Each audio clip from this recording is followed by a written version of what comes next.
Я тільки звернув увагу тільки на завершальний етап формування цього змагання, який починається обвіщенням автокефалії Білоруської православної церкви на соборі у Мінську у 1942 році. Після зради і відходу єпископів БПЦ у 1946 році до Російської церкви відбулося відновлення, знову відновлення єпископату Білоруської церкви у 1948 і 1949 годах. Сувязь парафії катедрального собору Святого Кирила Турецького у Брукліні з цими історичними подіями видно із того, що якраз тут знайшовся були удільник збройного слуцького змагання за незалежність Білорусі і шпитар з пасторським визнанням і неепархічним автокефальним переконанням. А удільник собору у Мінську у 1942 году митрофорний протоієрей отець Федор Данилюк, батька Бориса Данилюка, який тут многі знають. Разом з цим у той час тут опинулося коло інтелігенції, що спричинилося до розновлення діяльності БЦ за межами Білорусі. І так само сюди прибула немалая частка вірників. Найбільша парафія БПЦ в стороні була у білоруському післявоєнному Цікарському лагері в Госзамі у Німеччині. Пам'яткою тої мученості ще знаходяться образи Збавця і Божої Матері, намалювані мастаком Збітром Ковським глядянина церкви у Госзамі, які вже 59 років займаються головним місцем на іконостасі у нашій бруклінській святині. У вересні 50-го року, докладная дата не записана, у намятой храме на 461 Ашфорд Стрит у Бруклине, яка была названа Белорусской хаткой, отец Федор Данилюк отправил первую Божию службу в Бруклине и почалися щонедельные отправы. Усіх була створена парафіальна рада у складі професора Тарашевича, доктора Олександра Орці, Миколи інженера Горошки, Святолетки і такі інші. Білоруська хатка називалася невелика крама, з боку якої була кухня і покойчик, який займав білоруський композитор, професор Микола Кулікович, хто керував церковним і світським хором. Але в храмі ще не тільки відправи Божої служби, а й відбувалися сходи уже заснованих організацій, наради і товариські почастунки. З уваги на згуртування її сили і чекали приїзд владики Василя. Новостворена парафія отдельного початку, від основання, була наставлена на роль у житті Білоруської Тихвальної православної церкви на міграцію і на приготування дальнейшого відновлення на Батьківщині. Ось можливості на це тоді були малі або ніякі. Летом 1951 року приїхав у Злучені Штати Америки, поселився в Брукліні, тоді ще єпископ Василь. Із престижних практичних причин довелося шукати більш відповідне, ліпше помешкання, чим храму для архієрейських відправ. З цієї мети був створений комітет куплі наказали релігійно-громадського будинку на церкву і на громадські потреби. Єпископ Василь випадково спіткав святара Івана Федина, Карпаторської парафії з юрисдикції Константинопольського патріархату і домовився з ним служити разом у ягоної церкві на 4-й вулиці у Мангаттені. Таким чином, з кінця 51 року, а може і початку 52-го, відправив членів владиком Василем, наша парафія почала навідувати у Свято-Троїцькій Карпаторській церкві. Тому що в ній залишилося вельми мало парафіянів, вірників. Туди перенеслася Белорусское громадское жыццё, а белорусская хатка была зликвідаваная, зачыненая.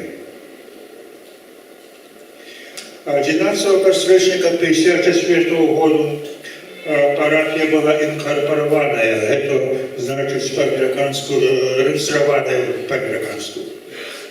Але в той час з нястачы асобнага закону для беларускай царквы была інкарпараваная паводле артыкулу 8 правоў аб рэлігійных карпарацыях штату Нью-Йорку, якія дазволяюць украінскую царкву. У тым жа 1954 годзе былі першыя рэгулярныя выбары парафіяльнай рады, і яе адчоліваў інжынер Мікола Галушка. Стараннем гэтага было пачатае выданне «Голасу царквы», які выходзіў шмат гадоў, друкаваны першы насценны календар і зарганізаванае выходжанне дамоў парафіянаў з водахрошчынскай вадою. Калі ўжо ў 1956 годзе кіраўнік і фактычна ён быў уласнік царквы да 4-й вуліцы, святар Іван Федорыч неспадзявана памёр. Ягоная сям'я супраць нашых спадзяванняў прасіла за будынак цану, на якую наша парафія не магла забыцца. У выніку парафія не толькі на некалькі час апынулася без памешкання на адправы, і толькі пазней знайшлі і пачалі нядзелямі наймаць залу у пратэстанцкай Лейбор Темпл называется, это мусіць іхняя царква, Лейбор Темпл на 14-й вуліцы Манхэттене. Па нейкім часе, дзякуючы знаёмству Кастуся Мерляка з адным з амерыканскіх урадоўцаў, пошукі будынку скончыліся ў 1957 годзе.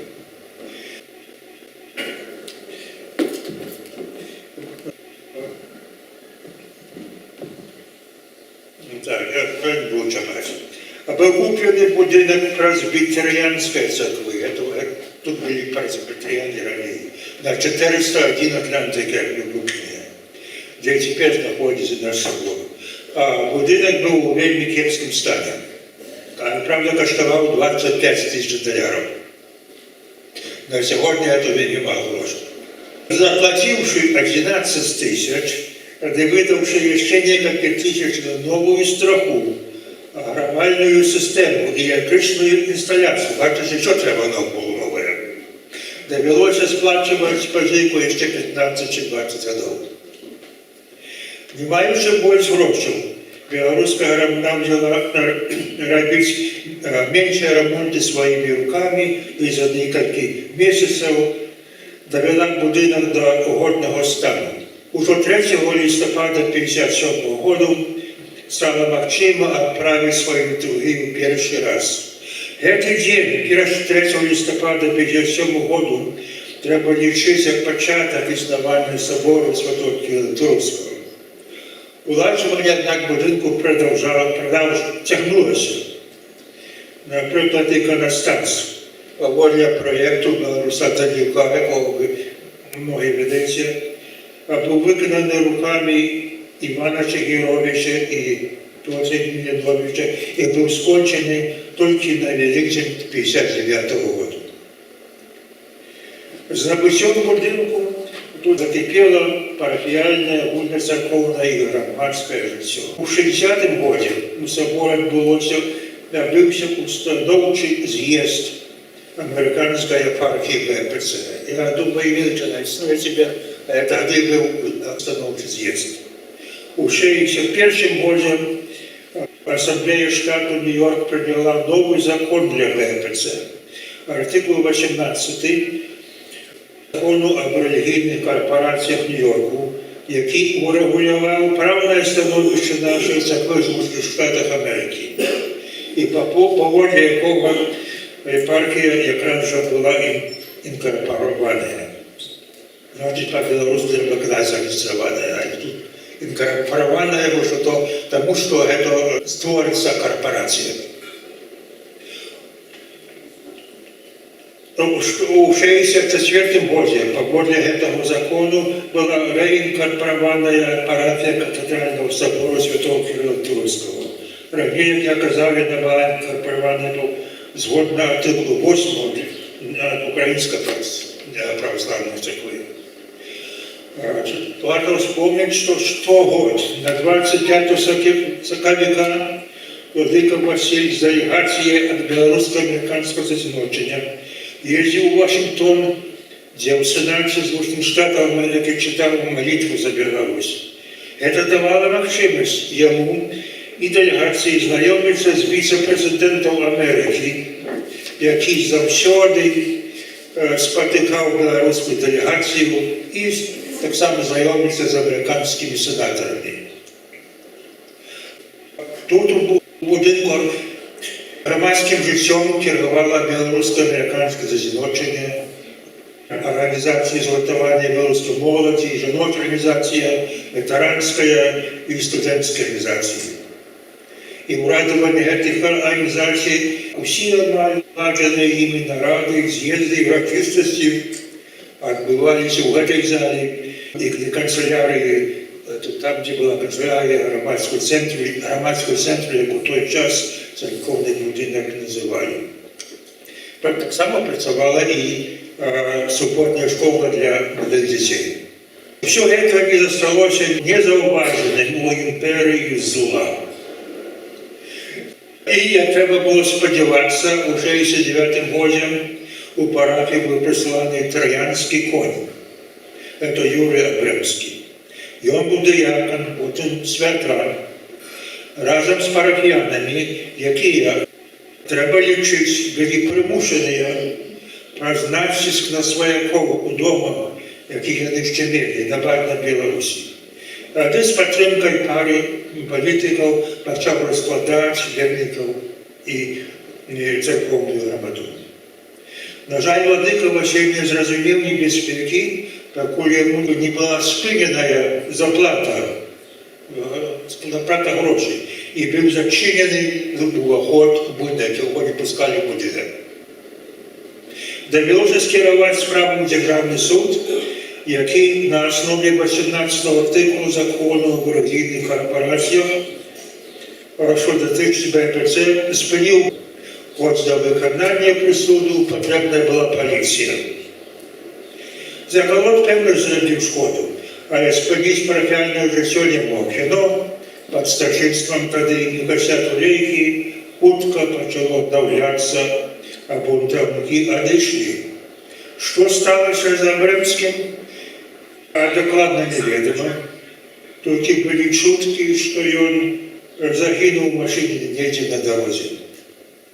Вот это были такие початки нашей парафии. Позднее ситуация уладкалась больше нормально, але были внутренние непоразумения и сварки, але часами они унормовались. Теперь, сегодня, при керівництві владыки Святослава, ожидания закладчиков парафию вернуть БПЦ назад на Беларусь начинают реализоваться. У Менску уже існує парафія БПЦ Росії Полоцької. І кількість парафій на Білорусі могла б увеличитися, я розумію, у шмат разів, може десятки разів, тільки як вдалося зареєструватися на Білорусі, і це тепер велика проблема. Але це все виніки головно той праці, початки якої були заложені тут, парафії святого Кирила Туровського 66 років тому. Ну, на это не кончим.